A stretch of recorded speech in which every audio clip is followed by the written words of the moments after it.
ನಿನ್ನ ಪ್ರಾಣ ಮಿತ್ರನಾದ ಅರ್ಜುನನ ಮೇಲಿನ ಪಕ್ಷಪಾತದ ಬುದ್ಧಿಯಿಂದ ಆತ ರಾಜ್ಯವನ್ನು ಬೇಡಲು ಬಂದೇ ಇಲ್ಲವೇ?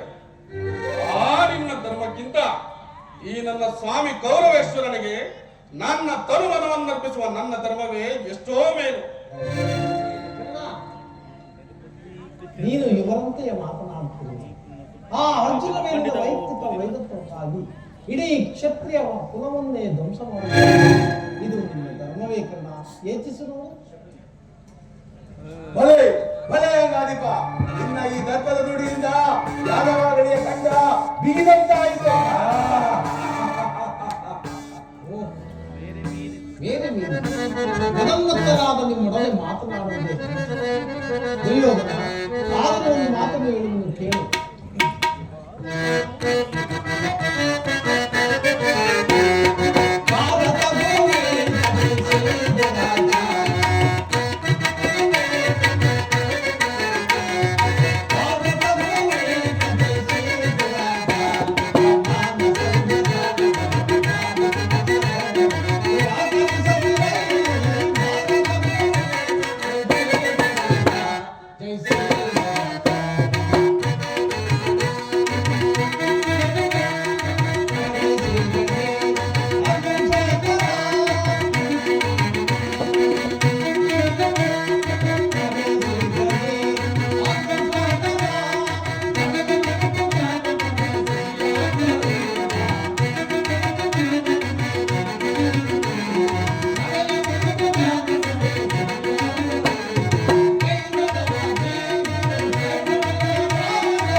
ಚಕ್ರವರ್ತಿ, ಈ ನಿನ್ನ ಗುರು ಹಿರಿಯರನ್ನು, ಬಂಧು ಬಾಂಧವರನ್ನು, ನಿನ್ನ ಸಹೋದರನ್ನು ಒಂದು ಸಾರಿ ದೃಷ್ಟಿಸಿರುವರು. ನಿನ್ನೊಬ್ಬನ ಸಲುವಾಗಿ ಇಡೀ ಕುರುಕುಲ ವಂಶವನ್ನು ಧ್ವಂಸ ಮಾಡುವ ಹೇಗೆ? ಪಾಂಡವರು ನಿನ್ನ ತಂದೆಯ ಪ್ರಭುತ್ವವನ್ನು ಅಂಗೀಕರಿಸಿದರು. ನಿನ್ನನ್ನು ಯುವರಾಜ ಅವರಿಗೆ ನಿನ್ನೆಲ್ಲರ ಸ್ನೇಹ, ಶಾಂತಿ, ಮಮತೆ ಹೊರತು ಮತ್ತೇನು ಬೇಡ.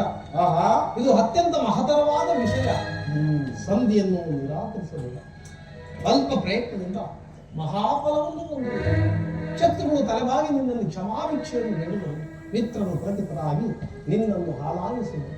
ನಿರಾಶೆಯಿಂದ ಈ ಸಾಮ್ರಾಜ್ಯ ಶಾಸನವೇ ನಿನ್ನ ಕೈ ಸೇರುವುದು. ಪಾಂಡುಗಂಧರ್ವರ ಸಮಾನ ಭಾವದಲ್ಲಿ ರಾಜ್ಯದ ಪ್ರಜಾಪಾಲನೆಯನ್ನು ಯಜ್ಞದಲ್ಲಿ ದೀಕ್ಷಿತನಾಗಿ ಆಗ ವಿಶ್ವ ಜಗತ್ತು ನಿನ್ನನ್ನು ಆದರ್ಶ ನಳಪತಿಯನ್ನು ಹೋಗಿ ಪಾಂಡವರಿಗೆ ರಾಜ್ಯದ ಮೇಲಿನ ಹಕ್ಕನ್ನು ಒಪ್ಪಿಕೊಳ್ಳಲು ಹೋಗಲಿ. ಅವರ ಇಷ್ಟಾರ್ಥವನ್ನು ನೆರವೇರಿಸಿ ಸಂಧಿಗೆ ಸಮರ್ಥಿಸಿ ದಾನವಾ ವಿಜಯಿ ಕಟಿ ಕೇವಲ ಪಾಂಡವರ ಸಲುವಾಗಿ ಅಲ್ಲ, ಮತ್ತಾರ ಸಲುವಾಗಿ, ನಿಮ್ಮ ಸಲುವಾಗಿ ಮುಂದೊದಗುವ ಭೀಷಣರ ಯುದ್ಧದಿಂದ ಈ ಮಾನವ ಕೋಟಿಯನ್ನು ಉತ್ತರಿಸುವ ಸಲುವಾಗಿ ನಿನ್ನಲ್ಲಿ ಚಂದಿ ಭಿಕ್ಷೆಯನ್ನು ಹೇಳುವುದು.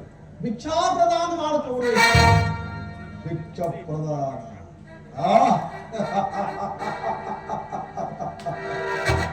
ಇದರಲ್ಲಿ ನನ್ನ ಅಪರಾಧ ಏನಿದೆ? ಇದು ರಾಜ, ಪಾಂಡವರು ಜೂಜಾಡಿ ಸಕಲರ ಸಾಮ್ರಾಜ್ಯವನ್ನು ಕಳೆದುಕೊಂಡಿದ್ದು ನನ್ನ ತಪ್ಪೆ.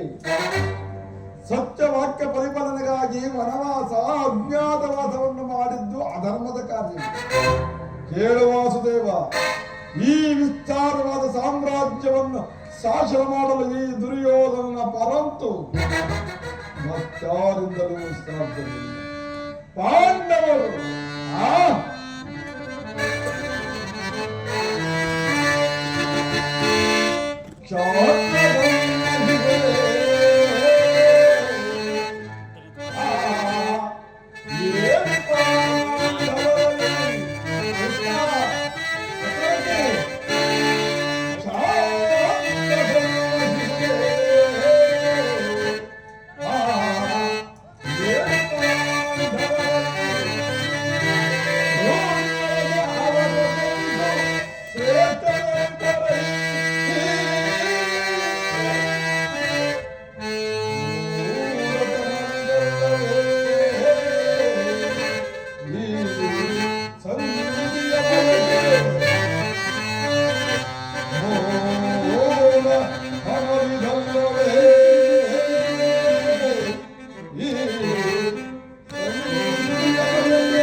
ಅವರ ಕೈಯಲ್ಲಿ ಈ ವಿಪುಲ ಸಾಮ್ರಾಜ್ಯವನ್ನು ಒಪ್ಪಿಸುವ ಅಪಮಾನ ನನ್ನಿಂದಾಗದು. ಯುದ್ಧದ ಭಯವನ್ನು ತೋರುವ ಜನಾರ್ದನ, ಯುದ್ಧವು ಕ್ಷತ್ರಿಯನ ಧರ್ಮ, ಅರ್ಥ, ಕಾಮ, ಮೋಕ್ಷ ಮತ್ತು ಜೀವನದ ಏಕಮಾತ್ರ ಸಾಧನೆ. ಕ್ಷತ್ರಿಯನೆಂದಿಗೂ ಯುದ್ಧಕ್ಕೆ ಭಯಪಡುವುದಿಲ್ಲ, ಭಯಪಡಲಾರ. ಸ್ಥಿರನಾದ ದುರ್ಯೋಧನ, ನಿನ್ನ ಅಭಿಷ್ಟವು ಯುದ್ಧವೇ ಆದರೆ ನೀನು ಅಗತ್ಯವಾಗಿ ಅದನ್ನೇ ಹೊಂದುವೆ. ಯುದ್ಧ ಅಲ್ಲ, ಭಯಂಕರವಾದ ಆತ್ಮಹತ್ಯೆ, ಪಾಪಾಶಯ, ಕುರುಕುಲದ ಕಳಂಕ ಸ್ವರೂಪನೇ.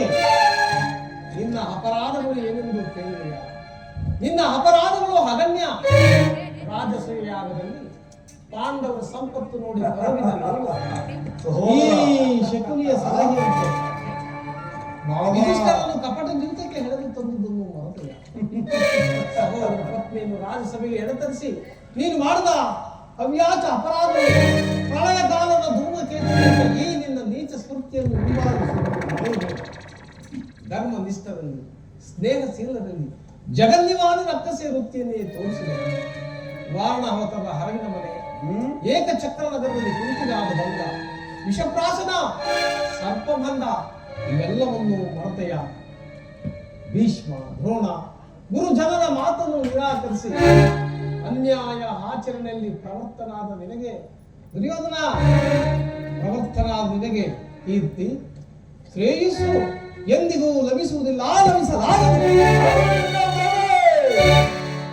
ಕೆಟ್ಟರು ಸರಿಯ ಕಟ್ಟ ಕಡೆಯದಾಗಿ ಕಾಡಿಗಟ್ಟಲೇಬೇಕೆಂಬ ಬಟ್ಟು ಹಿಡಿದ ಕಚ್ಚದಯ ಕಟ್ಟಾಳು ಈ ಕೌರವೆಲ್ಲ ಹೇಗೆ ಹಾಕಿ ನಕ್ಕಳಲ್ಲ.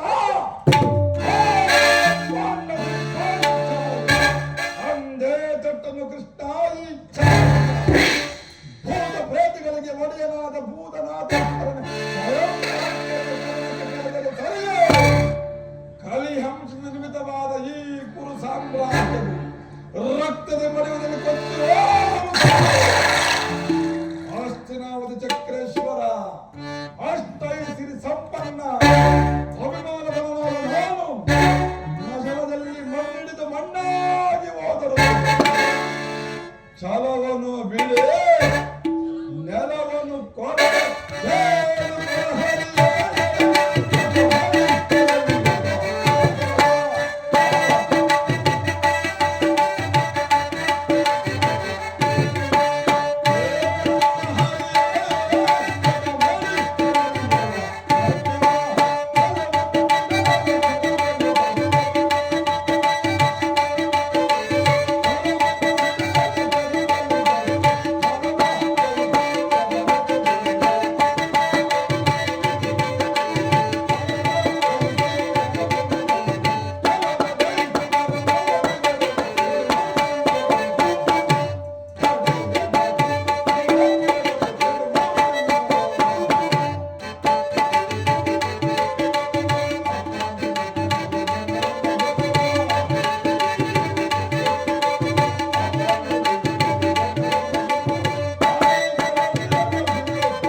ಸಂಧಾನದಿಂದ ಎಂದಿಗೂ ರಾಜ್ಯ ದೊರಕದ ಕೃಷ್ಣ.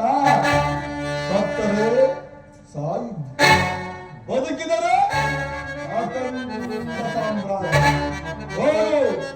ಆ ನಿನ್ನ ಪಾಂಡವರಿಗೆ ತಿಳಿಸಿಬಿಡು ನನ್ನ ಹಾಸೆ.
ಸ್ವರೂಪನೇ ಪುರಸ್ಕರಿಸಲಾಗದ ಸಂದೇಶವನ್ನು ತಿರಸ್ಕರಿಸಿತು ಚಕ್ರವಂತ ಸ್ವರೂಪ. ಚಕ್ರವರ್ತಿ, ಕ್ಷಮೆ, ಅಪರಾಧ. ಅಪರಾಧಕ್ಕೆ ಶಿಕ್ಷೆ ನೀವೇ ನಿರ್ಣಯಿಸಬೇಕು. ಅದನ್ನು ಯಾರೋ ನಿರ್ಣಯಿಸಬೇಕಾಗಿಲ್ಲ. ನಾವಾಗಲೇ ನಿರ್ಣಯಿಸಿ ಮುಖ್ಯ ಸಲಹೆಯನ್ನು ಕೊಟ್ಟಿದ್ದೇವೆ. ಯಾರಿಗೋ? ಮತ್ತಿನ್ಯಾರಿಗೆ? ನಮ್ಮ ಈ ಸಾರ್ವಭೌಮನಿಗೆ.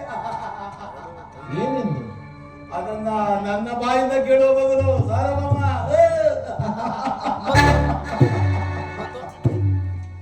ನಿನ್ನನ್ನು ಉಚಿತ ರೀತಿಯಿಂದ ಬೀಳ್ಕೊಡಬೇಕು ಎಂದು ನಮ್ಮ ಶಕುನಿ ಮಾವನವರು ಸೂಕ್ತ ಸಲಹೆ ನೀಡಿದ್ದಾರೆ. ಈ ನಿಮ್ಮ ಶಕುನಿಯ ಮಾವನವರ ಸಲಹೆಯ ಮೇಲೆ ಒಂದು ಅದ್ಭುತ ಆಹಾರ ಮಾಡಿರುವುದು. ಹೌದು. ಇನ್ನ ಈ ಅದ್ಭುತವಾದ ಆಯಮಾನಕ್ಕೆ ಅದ್ಭುತವಾದ ಸತ್ಕಾರ. ನಿಮ್ಮ ಅದ್ಭುತವಾದ ಸತ್ಕಾರವನ್ನು ನಾನು ಅದ್ಭುತ ಆಕಾರನಾಗಿ ಸ್ವೀಕರಿಸುವೆ. ಸ್ವೀಕರಿಸು ಸಹೋದರ ದುಶ್ಯಾಸನ. ರಜ ಬಂಧಿಸು ಈ ಕಪಟಿಯನ್ನ. ಯಾರನ್ನು ಬಂಧಿಸಿರೋ ಮಂದಮತಿಗಳಿರ. ಇನ್ನೊಂದು ಈ ನಿನ್ನ ಅಂಗಾಂಗಗಳನ್ನು ಬಂಧಿಸಿ ನಿನ್ನ ದುಡುಕಿಗೆ ತಕ್ಕ ಪಾಠವನ್ನು ಕಲಿಸಿಬಿಡುವುದು. ಬಟ್ಟೆಯಿಂದ ಬೆಂಕಿಯನ್ನು, ಭೀಷಣೆಯಿಂದ ಗಾಳಿಯನ್ನು, ಮರಳಿನಿಂದ ಸಾಗರವನ್ನು ಬಂಧಿಸಲು ಸಾಧ್ಯವೇ? ನಿಮ್ಮಿಂದ ಇದು ಸಾಧ್ಯವಿಲ್ಲ. ಈಗ ಬಂಧಿಸಿ. ಯೋಗ ಮಾಯವೇ ಜಾಗೃತವಾದ.